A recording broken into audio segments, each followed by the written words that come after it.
6 p.m. Pakistan Standard Time. Assalamu alaikum. This is Radio Pakistan. The news read by Hassan Gilani. First, the headlines. Prime Minister says arrest of Baloch National Army's ringleader will help suppress militancy and usher in a new era of peace. Finance Minister says government is planning to bring new schemes for development of the country. Pakistan's ambassador to the United States says Pakistan and the US desire to enhance cooperation in non-security areas. World Health Organization will rehabilitate 150 flood-affected health facilities across Sindh. Indian government has refused to provide special trains for Sikh pilgrims travelling to Pakistan to celebrate Baisakhi. China has launched 3-day military drills around Taiwan to safeguard its national sovereignty and territorial integrity. And now the news in detail. Prime Minister Shehbaz Sharif has appreciated ISI for carrying out a brilliant operation that resulted in the arrest of the ringleader of Baloch National Army. In a tweet today, he said this operation speaks of outstanding professionalism of our institutions.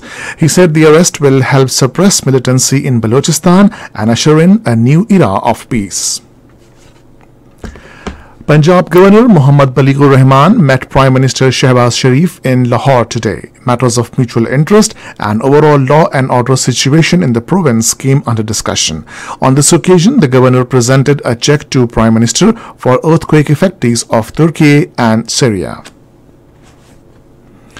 Finance Minister Ishaq Dar says government is planning to bring in new schemes for the development of the country.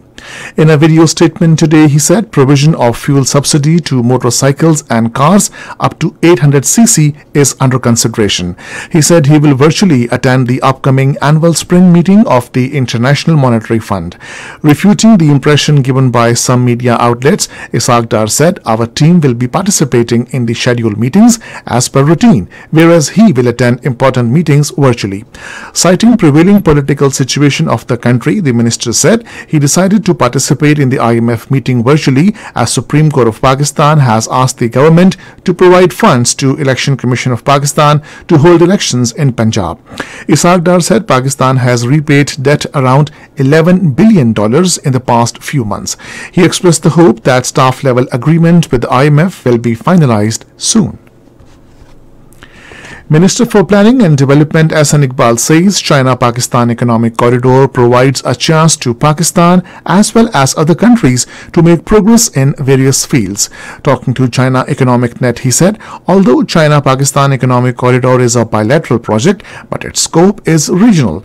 The minister said the Southeast Asian, Middle Eastern and South African countries are now expressing their interest to integrate with the CPEC. He said there has been a remarkable progress on CPEC in Pakistan and it has made valuable contribution in helping us to overcome the energy crisis and modernize the infrastructure. Ahsan Iqbal said under the BRI and other regional cooperation projects, there will be tremendous opportunities for countries like Pakistan to trade with China and other BRI countries. President Arif Alvi has returned the Supreme Court Practice and Procedure Bill 2023 for reconsideration of the Parliament. The bill was earlier passed by both houses of the Parliament and then it was forwarded to the President for approval. Pakistan's ambassador to the United States, Masood Khan, has said there is a positive trajectory in Pakistan-US bilateral relations and both countries desire to enhance cooperation in non-security areas.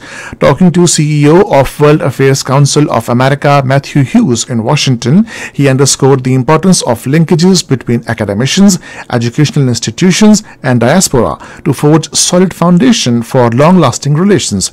Matthew Hughes expressed willingness to expand collaboration with counterparts in Pakistan. World Health Organization has signed a memorandum of understanding with Sindh Health Department under which flood-affected health facilities will be rehabilitated. WHO representative Dr. Patiha Mahipala, Sindh Minister for Health Dr. Azra Fazal Pachiho witnessed the signing ceremony in Karachi. Under the agreement, 150 primary healthcare facilities will be rehabilitated in 21 districts of the province. This is Radio Pakistan. Federal Minister Mia Javed Latif has said that Pakistan Muslim League Nawaz would accept the general elections 2023 only if its leadership was given level playing field in the political process.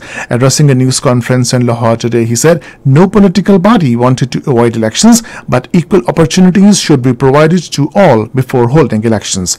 He said that the PMLN leadership had always accepted the court decisions and never indulged in politics of agitation. On successful completion of 50 years, a series of events to mark the Golden Jubilee of 1973 Constitution of Pakistan will start from Monday. In this regard, constitutional chairs are being established at public universities across the country on special directives of Speaker National Assembly Raja Parvez Ashraf. The constitutional chairs would make the public and students aware of the salient features of the Constitution and the historic background of its evolution. Pakistan has issued 2,856 visas to Sikh pilgrims from India to participate in the annual Baisakhi celebrations beginning from tomorrow. The visas were issued by Pakistani High Commission in New Delhi under the framework of Pakistan-India Protocol on Visits to Religious Shrines of 1974. The visas issued from New Delhi were in addition to the visas granted to Sikh pilgrims participating in these events from other countries. On the other hand, Indian government has refused to arrange special trains for Sikh pilgrims. The Sikh pilgrims will now enter Pakistan on foot through the Wagah border and then take a bus to Nankana Sahib. Commenting on the move, Pakistan Sikh Gurdwara Prabandhak Committee President Sardar Amir Singh urged the Indian pilgrims to discuss this important issue with their government so that trains can be sent from Wagah to Atari, making the journey easier and comfortable. Hindutva-inspired Indian regime has further intensified crackdown operations and nocturnal raids across Indian illegally occupied Jammu and Kashmir weeks ahead of G20 meeting scheduled in Srinagar next month. Meanwhile, India has completed construction of several separate colonies to settle non-locals in the Kashmir Valley in the guise of Pandits rehabilitation with an aim to change the Muslim majority status of the occupied territory.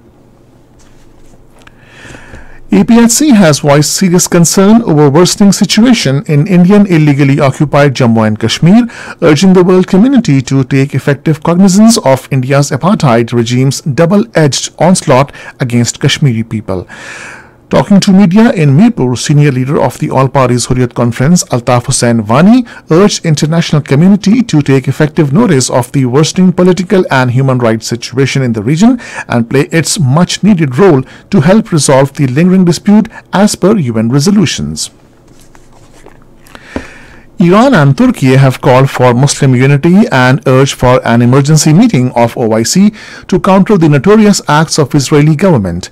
In a phone conversation, Turkish President Recep Tayyip Erdogan and his Iranian counterpart Ibrahim Raisi discussed the escalation of tensions following Israeli raids on Al-Aqsa Mosque. China has launched a 3-day military drills around Taiwan to safeguard Beijing's national sovereignty and territorial integrity. In a statement, People's Liberation Army's Eastern spokesman Shi Yin said these operations serve as a stern warning against collusion between separatist forces seeking Taiwan independence and external forces and against their provocative activities. North Korea has conducted another successful test of a nuclear-capable underwater drone. North Korea's test took place at a time when United States and South Korea have been conducting large-scale military exercises in recent weeks. And finally, the weather. Dry weather is expected in most parts of the country, while hot in central and southern parts during the next 12 hours. However, gusty winds are likely to prevail in plains and coastal areas. And now the headlines once again.